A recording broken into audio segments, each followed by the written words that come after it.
Last year, in a move praised by Prime Minister David Cameron, National Express became the first company in the UK to sign the government's new corporation covenant, a groundbreaking commitment to support people in the armed forces.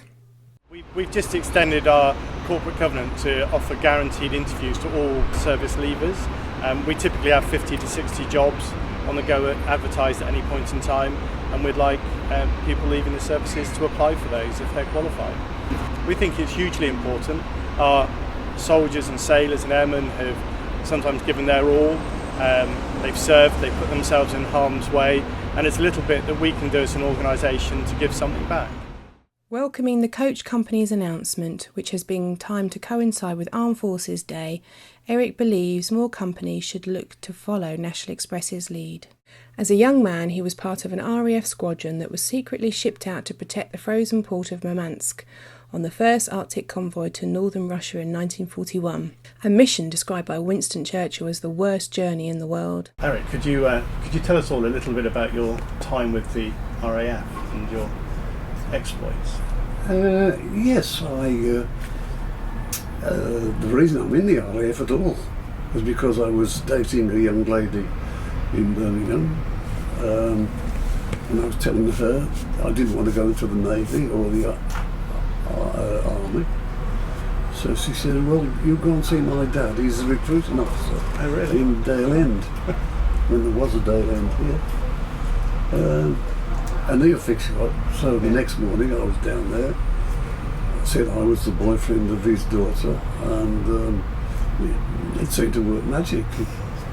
He said, what would you like to be? And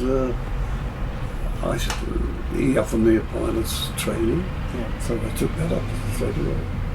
And that was in 1939.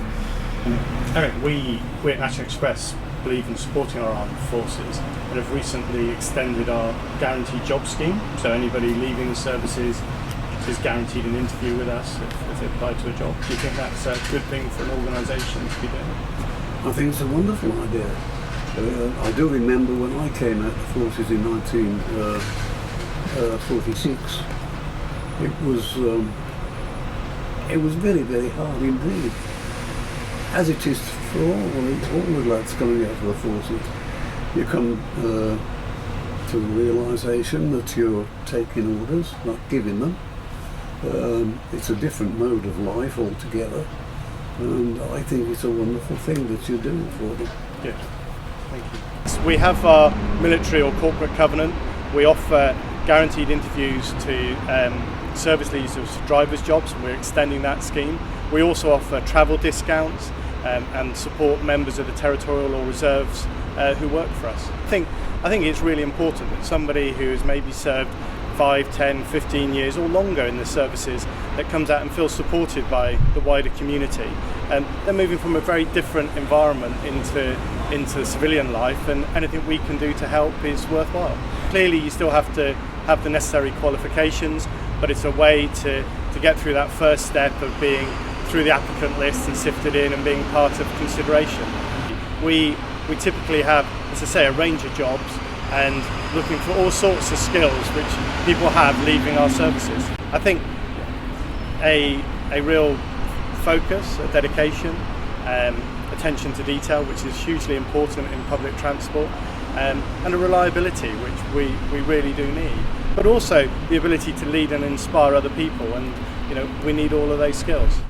All our jobs are being advertised through the MOD resettlement programme, but also online at ctp.org.uk.